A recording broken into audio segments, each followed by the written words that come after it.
Isang mapagpalang araw sa atin lahat mga kaspero. Mag-fishing ulit tayo ngayon dito sa Batangas. At kasama natin yung dalawang master natin na si Bro Kim at saka si Bro Ryan. At babiyahe kami papunta doon sa spot kung saan kami nakakapana dati ng mga sweet lips and mga trevally.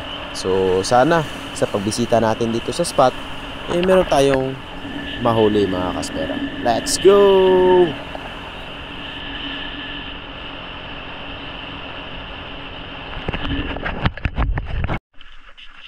Oops! May huli na agad. Sige! Kasama natin yung mga master.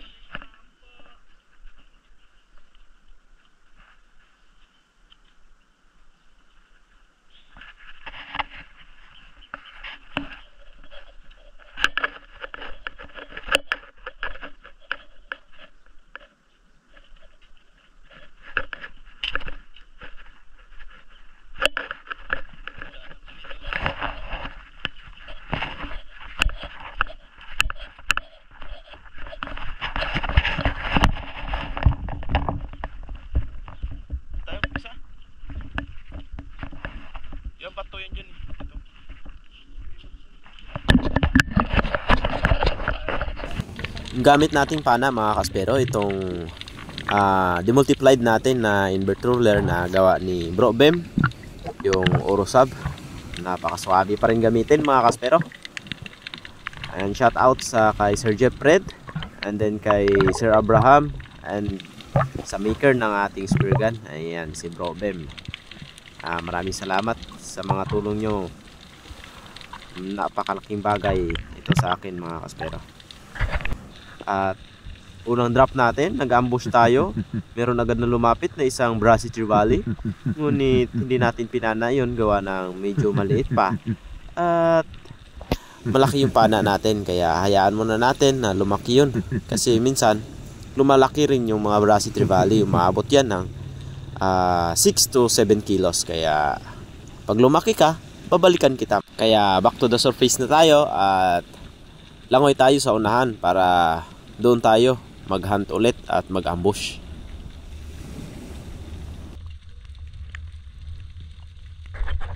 Bali nag-move tayo dito sa may bahura na part at meron akong nakita na grupo ng sweet lips yung hinahunting natin. Bali medyo matagal tayo dito sa ilalim kaya tiyaga lang tayo mga kaspero. Hintayin natin na lumapit ulit yung mga sweet lips. Huwag nating habulin. Kasi pag once na hinabol natin, hindi natin yan makikita. Talagang aalis at aalis yan mga kaspero. Pero pag inambush natin, babalik yan kasi mako-curious sila. And then, meron na pala akong huli dyan mga kaspero na isang king mac or tanigi. Hindi lang nga lang natin na video, gawa ng on the spot yung pagkakita ko sa kanya, kaya di na ako nakapag-open at tinira ko na. At habang naghihintay tayo nang bumalik yung sweet lips, lumingon muna ako sa gilid, baka dito sila dumaan. At wala. At nung pagtingin ko ulit sa unahan, nandun na, natanaw ko na mga kaspero, merong nauna na good size, siguro may 1 kilo yun. Ngunit eto pala yung mas malaki, kaya pinili ko na ito mga kaspero. At tinira ko na. Buti na lang, tinamaan pa rin mga kaspero. Kaya meron na tayong pangalawang isda sa araw na ito. Isang silver na sweet lips mga kaspero. Umabot rin ito ng 1.5 kilograms, kaya ayos na. 300 pesos na rin ito mga kaspero.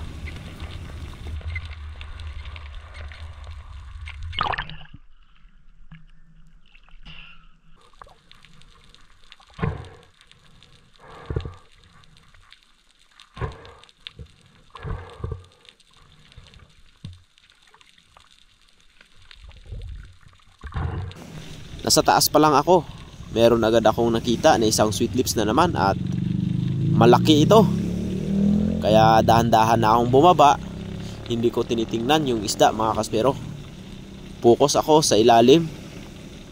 Hindi ako gumalaw ng mabilis, talagang free fall lang ako, nagpahulog lang ako sa ilalim hanggang sa tumapat na ako sa kanya at hindi siya umalis at na-curious pa. At nung nakapwesto na tayo sa pagdapa, ayun, bumalagbag pa at talagang magpapahuli mga kaspero, kaya wala na tayong dalawang isip na tirahin ito. Kaya ayun, lumapit, kaya ganda ng pagkatama. Ayun, pagkatalikod, tinira ko na mga kaspero at tagos hanggang sa ulo yung pagkatira natin dito sa sweet lips. At napakalaking sweet lips ito mga kaspero. Umabot ito ng 3 kilo. Ayos na rin. Sulit yung sisid natin ngayong araw mga kaspero. Sana madagdagan pa ito.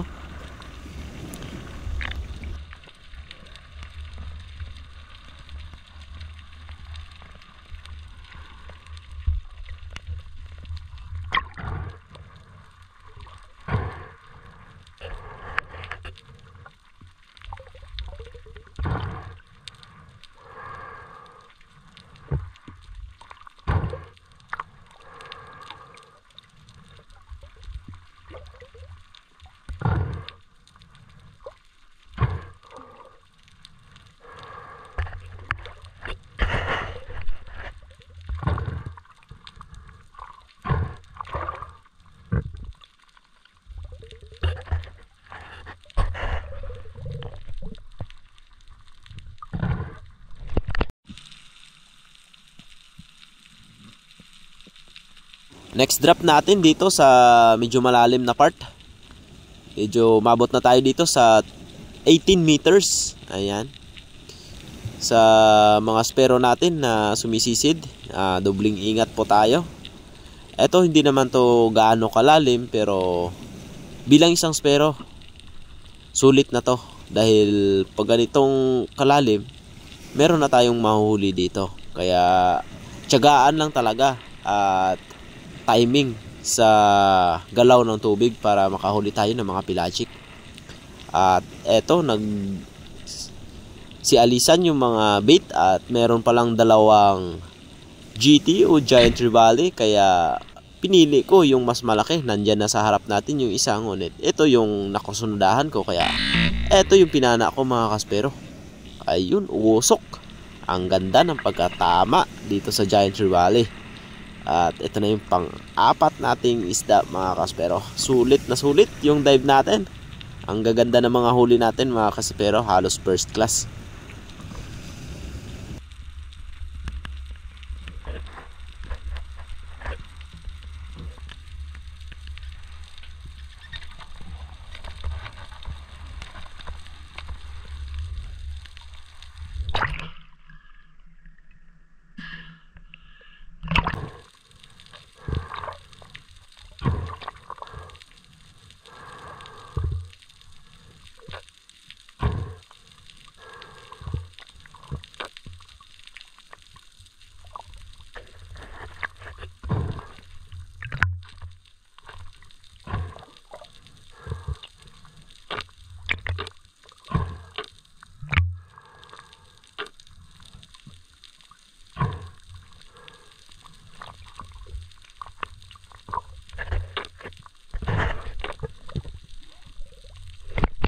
Natangay na tayo ng agos at napunta na tayo dito sa mababaw na part. Pero itong spot na to, lagi ko tong pinapanaan ng Maori at saka mga sweet lips. Ang dami rin mga surgeon dito. Sobrang babaw lang ng spot na ito mga kaspero, halos 9 meters lang. Pero dito nakatira yung mga malalaking isda. Nung unang punta ko dito sa spot na ito mga kaspero, kung napapansin mo yung dalawang pagitan ng bato na yan, nandyan nakatago yung mga Giant Trevally pag malakas yung agos. At ito na nga, merong lumabas na isang Oriental Sweet Lips mga kaspero cut. Kaya pinalagpas ko muna sa bato mga kaspero para pagtira natin hindi tatama sa bato yung shaft natin. At buti na lang, tinamaan pa rin natin. Ngunit sinabit niya mga kaspero, kaya hinayaan ko lang. At umahon ako mga kaspero. Hindi ko minadali dahil napakababaw ng spot na ito mga kaspero. Pwede mo kaagad balikan. Kaya after kong makapag-retrieve, dahil sa mababaw naman ito, bumalik agad ako mga kaspero para kunin ito dahil medyo palakas na yung agos. Baka abutan tayo ng mas malakas na agos. Kaya minabuti ko na tanggalin agad dahil sa mababaw lang naman ito, kaya basic lang sa atin.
Bumalik tayo dito sa laot.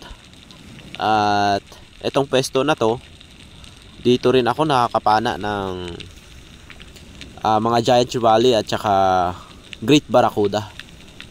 Pagkalapag ko nga dito sa bato, paglingon ko sa taas mga kaspero, nandun pala yung napakalaking kingmak mga kaspero. Ayun, siguro aabot ito ng mga 10 kilos mga kaspero. Sobrang layo pa niyan mga kaspero, ngunit umangat ako, hinabol ko, talagang mailap. Kaya hindi ko pinilit, hinayaan ko na lang mga kaspero dahil balang araw makikita at makikita ko pa rin yan mga kaspero.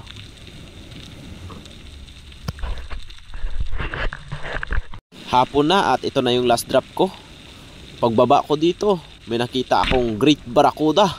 Ayan, nakaharap sa atin mga kaspero, kaya hindi na ako nagdalawang isip na tirahin ito, baka tumakbo pa.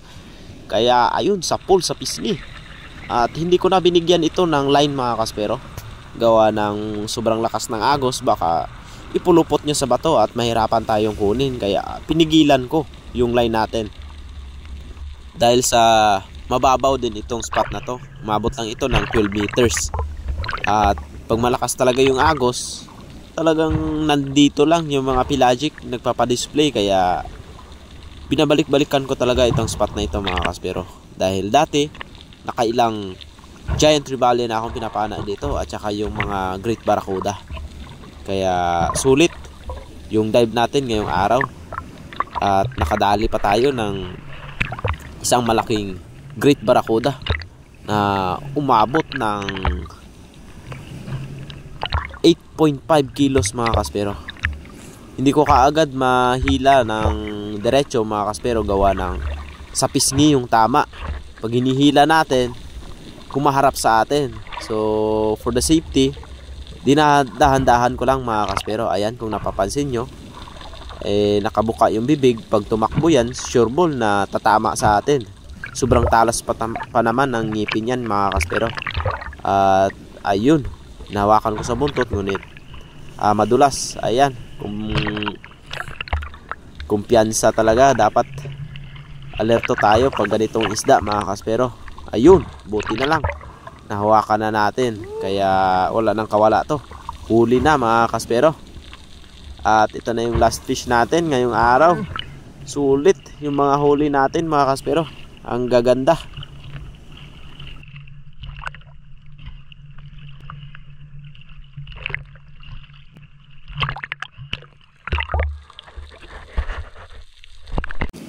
Bali, ito lahat yung mga nahuli ko mga kaspero.